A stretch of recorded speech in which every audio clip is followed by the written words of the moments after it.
Assalamualaikum warahmatullahi wabarakatuh.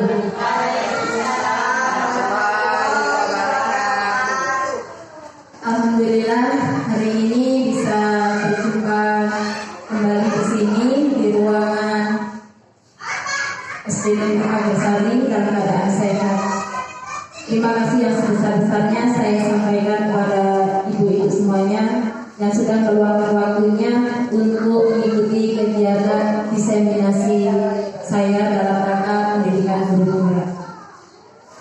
Baiklah Bu, kali ini izinkan saya menyampaikan materi yang saya dapatkan dalam program Guru Penggerak.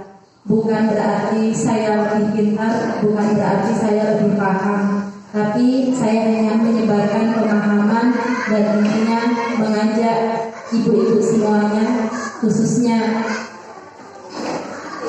guru-guru yang ada di sekolah kita, untuk kita bersama-sama menerapkan budaya positif. Jadi tujuan kegiatan diseminasi kali ini adalah meningkatkan pemahaman tentang konsep-konsep inti pelaksanaan budaya positif, kemudian membuat keyakinan kelas, dan yang ketiga mewujudkan budaya positif melalui penerapan keyakinan kelas. Jadi sebelum kita berbicara lebih banyak tentang budaya positif, mari kita lihat kembali bagaimana Bapak Pendidikan kita Ki Hajar Dewantara yang berpendapat bahwa pendidikan itu menuntun segala kodrat yang ada pada murid agar mereka bisa mencapai keselamatan dan kebahagiaan, baik sebagai individu maupun sebagai anggota masyarakat. Lantas peran kita sebagai guru di sekolah apa saja agar bisa mewujudkan murid yang mencapai keselamatan, yang merasa aman dan merasa bahagia di sekolah kita. Jadi yang pertama yang harus kita lakukan adalah guru yang berpihak kepada murid, guru yang harus bisa memahami murid. Apa saja sih kebutuhannya, nanti kita lihat. Kemudian guru juga harus menuntun murid sesuai dengan kodratnya, baik kodrat yang dibawa dari dia lahir maupun kodrat zaman yang kita ketahui perubahannya terus berkembang, terus berubah. Yang mau tidak mau, kita sebagai guru juga harus menyesuaikan diri terhadap perkembangan tersebut. Dan yang keempat adalah kita juga harus memahami tujuan pembelajaran yang akan kita capai dalam kegiatan pembelajaran di kelas. Baik, kita temanya adalah budaya positif. Ketika mendengar kata budaya positif, apa yang terlintas dalam pikiran ibu-ibu? Kira-kira budaya positif, apa sih yang terlintas dalam pikiran ibu-ibu? Mungkin ibu bisa menyampaikan pendapatnya. Budaya positif.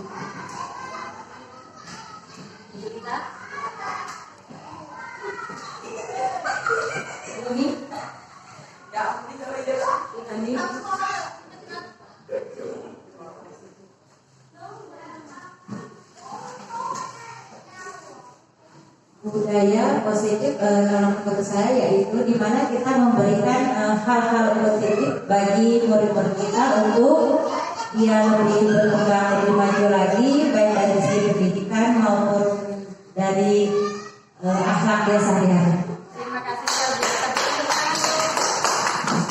Terima kasih Ibu Yulita. Ya, jadi benar Bapak Ibu, ya bahwa budaya positif itu bagaimana kita memberikan, kita berupaya memberikan kegiatan-kegiatan yang baik buat anak-anak kita, yang nantinya bisa menjadi pembiasaan dan terinternalisasi dalam diri anak-anak kita. Ya, jadi budaya positif adalah perwujudan dari nilai-nilai kebaikan yang sesuai dengan tujuan pendidikan nasional Indonesia, yang salah satunya tercetus dalam profil pelajar Pancasila.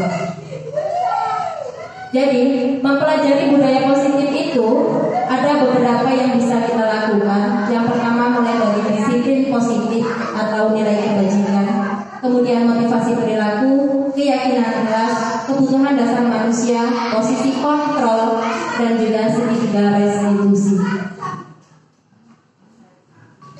Jadi yang pertama adalah nilai kebajikan. Nilai-nilai kebajikan inilah yang menjadi landasan kita untuk mencari tahu atau sebagai pedoman ingin menjadi seperti apa anak-anak kita nantinya, ingin dididik ke arah mana. Jadi landasannya nilai-nilai kebajikan itu ada dalam profil pelajar Pancasila, kemudian ada 9 pilar karakter dan juga proyek nilai kebajikan. Itu hanya di antaranya. Nah, bagaimana alat kita itu apa untuk mencapai nilai kebajikan tersebut? Salah satunya dengan disiplin positif.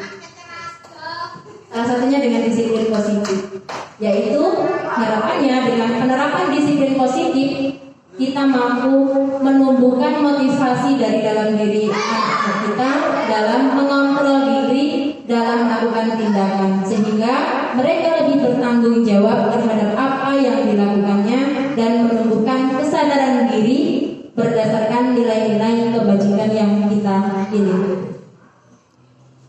Alatnya lagi adalah sebuah restitusi, yaitu menciptakan kondisi bagi murid untuk memperbaiki kesalahan mereka melalui keyakinan kelas dan juga melalui segitiga restitusi.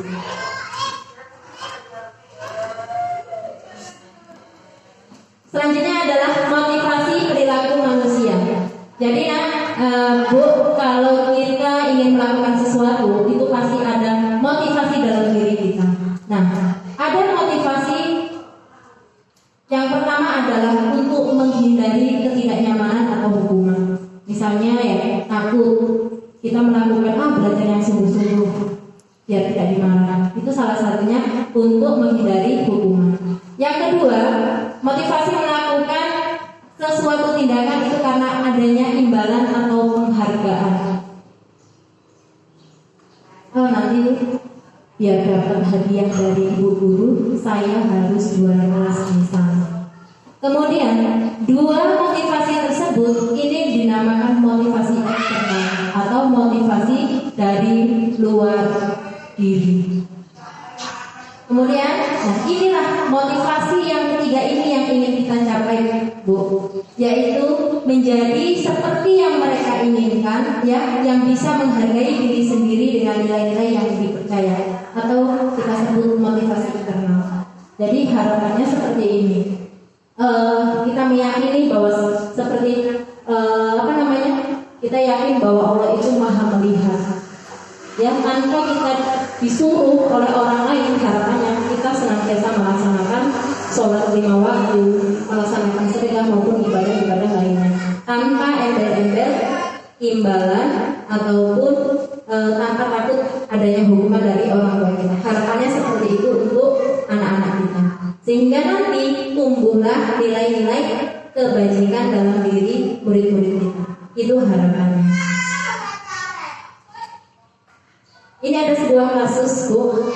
Iva kurang menguasai mata pelajaran matematika, sehingga pada saat pelajaran tersebut berlangsung, dia lebih banyak berdiam diri atau menggambar di buku pelajarannya. Pada saat guru matematikanya Pak Seno menanyakan pertanyaan, Iva menjadi gugup dan tak sengaja menjatuhkan tasnya dari kursi, serta tiba-tiba menjadi gagap pada saat berupaya menjawab. Seluruh kelas pun tertawa melihat perilaku Iva yang bicaranya tergagap dan terkejut tersebut. Pak Seno pada saat itu membiarkan teman-teman Iva menertawakan Iva yang tergagap dan malu luar biasa. Dan malahan meminta Iva untuk maju ke depan dan berdiri di depan kelas sambil menunjuk hidungnya, karena tidak bisa menjawab pertanyaan Pak Seno. Kelas semakin gaduh dan anak-anak tertawa melihat Iva di depan kelas. Apakah Anda setuju dengan tindakan Pak Seno terhadap Iva? Tidak, Bapak Ibu? Mengapa tidak setuju? Karena Pak Seno karena Pak Seno melakukan tindakan hukuman kepada si siapa tadi? Si Ipa, sehingga si Ipa jadi malu. Kalau menurut saya tuh jangan ditertawakan, kalau bisa kita kelasnya kita amankan dulu, kita tenangkan dulu. Kalau semuanya sudah tenang, baru kita tanya dengan si Ipa, kenapa kamu hukum sampai menjatuhkan apa tadi tasnya Bu ya? Nah, habis itu kan kita bisa bisa merangkul anak itu. Nah, kalau misalnya seandainya dia semakin maju ke depan, semakin kita beri hukuman, dia semakin malu, otomatis dia untuk belajar motivasi belajarnya akan berkurang gitu. Terima kasih Ibu. Ada yang lain Bu? Ya, jadi benar ya, dengan perlakuan Pak Seno yang seperti itu justru nantinya akan membuat atau menurunkan motivasi belajar si Iva. Dan itu merupakan apa tadi? Hukuman ya Bu ya? Ya, itu menjadi hukuman buat Iva. Sebenarnya itu pertanyaan yang kedua ya. Tindakan Pak Seno itu termasuk hukuman atau konsekuensi? Hukuman, ya benar, itu hukuman. Jadi kasus Iva tadi berhubungan dengan hukuman, konsekuensi, dan restitusi. Jadi hukuman itu biasanya dipilih dari satu pihak, yaitu posisi di sini tadi yaitu guru ya, yang memberikan murid tanpa pilihan, langsung oh ini hukuman kamu, maju ke depan, tunjuk hidung sambil angkat kaki misalnya. Kemudian biasanya ya hukuman ini nanti akan memberikan atau mengganggu psikis anak dan memberikan peristiwa atau pengalaman yang tidak enak di dalam diri anak-anak tersebut, sehingga mereka akan merasa tersakiti terhadap perbuatan ataupun kata-kata yang dilontarkan oleh bapak ibu guru maupun teman-teman. Kemudian yang kedua ini ada konsekuensi. Kalau konsekuensi itu terencana, sudah dibahas dan disetujui oleh murid dan guru. Guru dan murid sudah mengetahui sebelumnya konsekuensi yang akan diterima bila ada pelanggaran. Misalnya, setelah 3 kali tugasnya tidak diselesaikan pada batas waktu yang diberikan, maka murid tersebut akan kehilangan waktu bermain dan harus menyelesaikan tugas karena ketertinggalannya. Itu sudah dirundingkan sebelumnya dan disepakati. Beda Pak? Beda ya konsekuensi dengan hukuman? Beda. Kemudian ada lagi, inilah yang ditawarkan ya, yaitu restitusi. Bagaimana kita memberikan pilihan kepada murid ya, upaya untuk memperbaiki kesalahan yang telah mereka lakukan. Jadi guru hanya membantu melalui pertanyaan-pertanyaan agar mereka evaluasi diri. Betul tadi yang dikatakan oleh Bu Yulita, anak dipanggil ke depan, kemudian ditanyakan alasannya itu mengapa mereka melakukan tersebut, dan biarkan dia membuat pilihannya untuk memperbaiki kesalahan-kesalahannya sendiri. Biarkan mereka memilih, sehingga peran kita hanya membantu, menggali melalui pertanyaan-pertanyaan agar mereka refleksi diri dan mengevaluasi diri untuk kebaikannya. Coba kita cek ya Pak Bu. Di sini ada kalimat, nanti kita pilih itu hukuman atau konsekuensi. Mencatat 100 kali di dalam buku kalimat, saya tidak akan terlambat lagi karena dia datang terlambat ke sekolah. Itu termasuk hukuman atau konsekuensi? Hukuman? Ya. Lanjut kalimat yang kedua. Membersihkan coretan yang dibuatnya di meja tulis. Konsekuensi atau hukuman? Konsekuensi, benar ya. Kemudian yang ketiga, menggantikan kertas tugas teman yang telah dicoret-coret. Konsekuensi, benar. Kemudian yang terakhir, berjemur di lapangan basket pukul 12 siang karena mengobrol dengan teman. Jadi di sini ibu-ibu sudah bisa membedakan mana itu hukuman dan mana itu konsekuensi.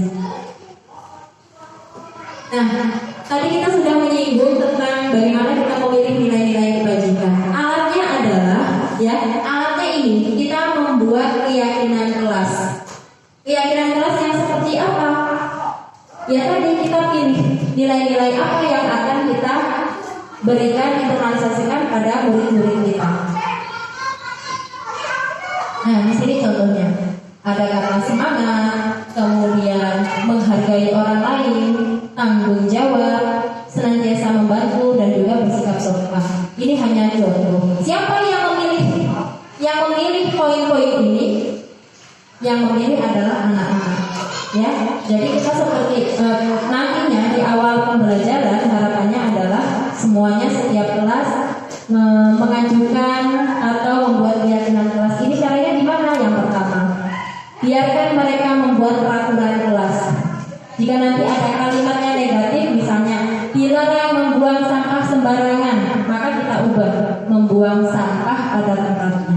Dilarang terlambat masuk kelas, maka kita ubah kalimatnya menjadi disiplin saat masuk kelas, atau disiplin saja boleh, ya.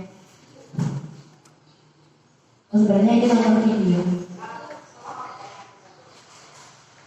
Jadi untuk membangun budaya sekolah dengan lingkungan yang aman dan mendukung murid untuk menjadi pribadi yang berdaya dan bahagia, maka salah satu upayanya adalah memahami kebutuhan dasar dari perilaku murid. Jadi kita umpamakan seperti kita kutip dari pendapatnya Ki Hajar Dewantara, bahwa perbandingannya ya hidup tumbuh-tumbuhan dengan petani dalam hakikatnya sama kewajibannya dengan seorang pendidik. Yang menanam padi misalnya hanya dapat menuntun tumbuhnya padi. Ia dapat memperbaiki kondisi tanah, memelihara tanaman padi, memberi pupuk dan air, membasmi ulat-ulat atau jamur-jamur yang mengganggu hidup tanaman padi.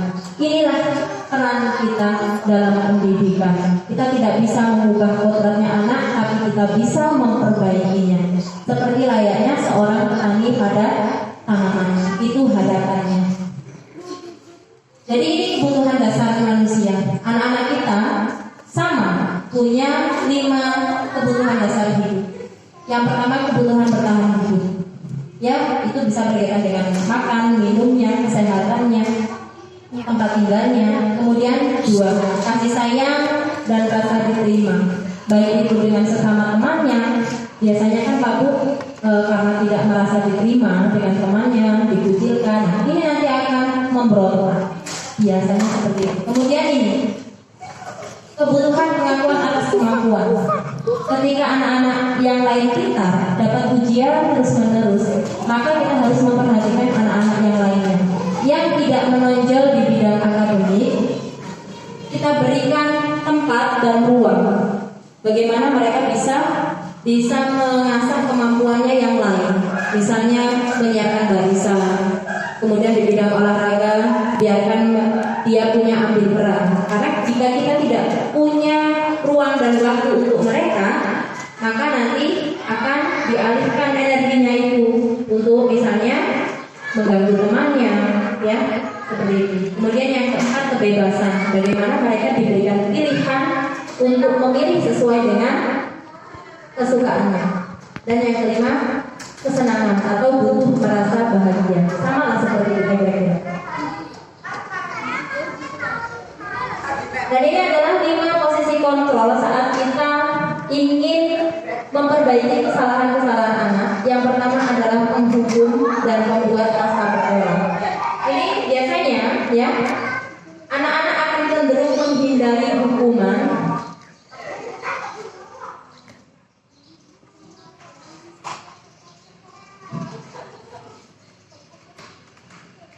Anak-anak akan cenderung menghindari hukuman, dan yang posisi teman dan pemantau itu akan cenderung mendapatkan imbalan. Keempat posisi kontrol ini nanti akan menumbuhkan motivasi eksternal. Harapannya kita berada di posisi manajer, yaitu bisa menghargai diri sendiri.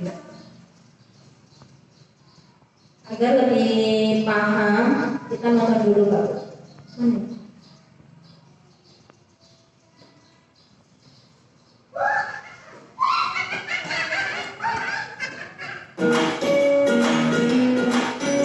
Perjalanan seorang pendidik agar dapat mengenali dirinya. Pada video kali ini, kita akan membahas tentang 5 poin yang terlambat hadir 20 menit di sekolah dan melihat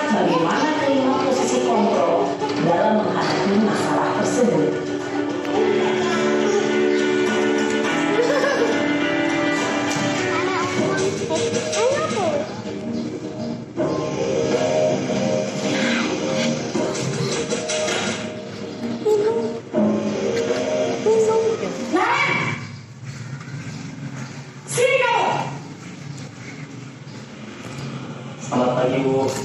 Selalu terlambat. Kamu deh, pasti terlambat. Maaf, Bu. Saya... Apa? Apa coba? Alasan kamu apa lagi? Kapan sih kamu tidak terlambat? Malas sekali ya kamu jadi anak. Saya... Dasar pemalas. Gak kapok-kapok sih kamu. Sudah berapa kali terlambat? Sana, kamu keliling lapangan basket 2 kali. Kenapa saya harus ke lapangan basket, Bu? Kenapa? Kamu melawan ibu. Berani-beraninya jawab. Sudah terlambat, masih berani jawab pula. Sekarang, keliling lapangan basket 5 kali sekalian. Biar kapok. Cepat. Pergi sana ke lapangan basket. Posisi penghukum biasanya berbicara dengan nada tinggi, menghardik, menunjuk-nunjuk, menyakiti, dan menyindir. Hukuman bisa berupa fisik maupun psikis. Ibu dan bapak guru hebat. Dampak yang terjadi pada murid ketika guru berada pada posisi penghukum adalah murid cenderung akan memberontak, bahkan menyimpan dendam.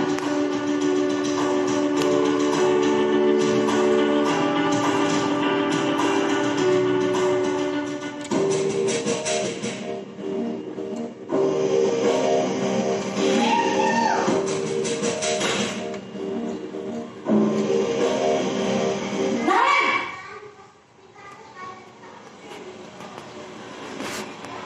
Selamat pagi, Bu. Naren! Kamu kenapa terlambat lagi, nak? Ya Tuhan, Naren. Kamu senang ya bikin ibu susah ya? Kalau kamu terlambat lagi, nanti ibu yang ditegur bapak kepala sekolah, nak. Disangka ibu tidak bisa membina kamu. Duh, gimana ini?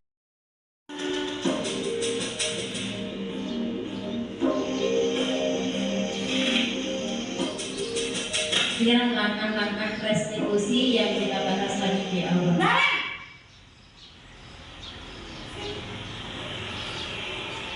Selamat pagi, Bu. Selamat pagi, Naren. Maaf, Bu. Saya terlambat. Iya, sekolah masuknya jam 7, sekarang sudah jam 7.20. Jadi sekarang bagaimana ini, Naren? Maaf, Bu. Saya lupa setel alarm saya semalam. Baiklah, menurut kamu, keyakinan sekolah yang mana yang perlu kamu tingkatkan? Menghargai diri sendiri dan orang lain mungkin, ya, Bu. Setuju. Jadi, apakah Naren meyakini prinsip saling menghormati tersebut? Iya, Bu. Saya meyakininya. Apakah Naren bersedia memperbaiki masalah keterlambatan ini? Bersedia, Bu. Bagaimana kamu akan perbaiki masalah keterlambatan ini? Saya akan coba untuk tidak lupa menyetel alarm saya, Bu. Baik, kalau Naren lupa menyetel alarm di rumah, ada orang yang kira-kira bisa bantu mengingatkan tidak? Ada, Bu. Kakak saya, Kak Emma. Ada lagi selain Kak Emma? Selain Kak Emma, ada ibu saya. Baik, jadi yang mengingatkan Naren adalah Kak Emma dan ibu kamu ya? Kira-kira akan mulai setel alarm kapan nih, Naren? Setelah pulang sekolah, akan segera saya lakukan.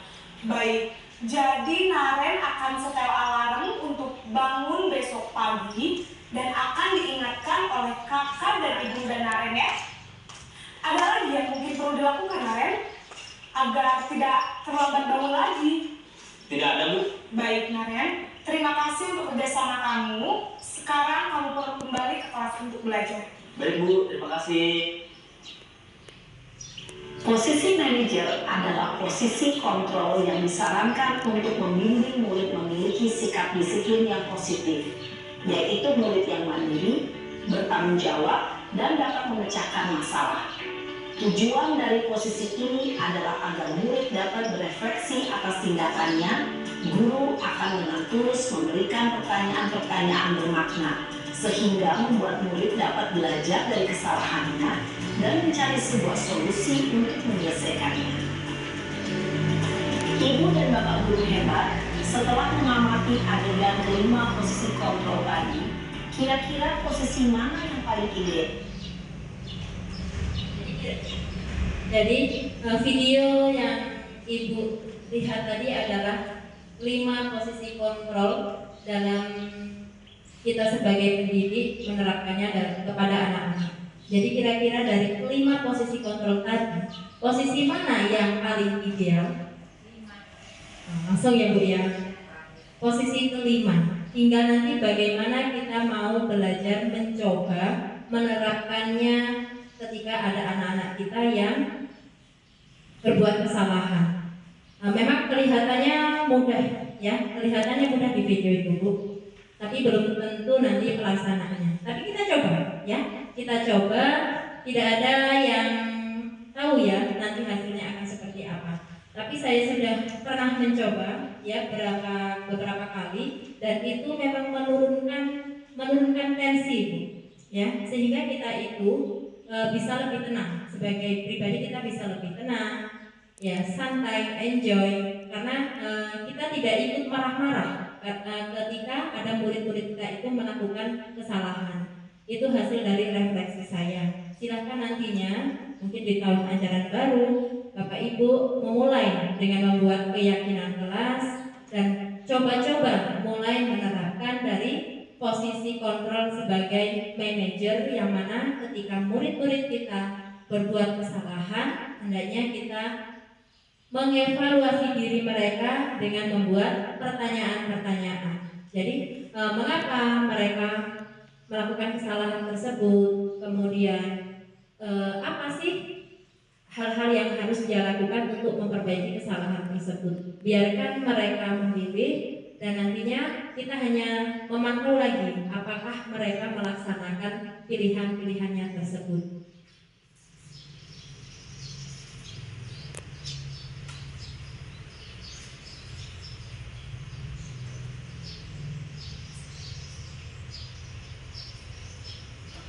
Nah, mungkin itu hanya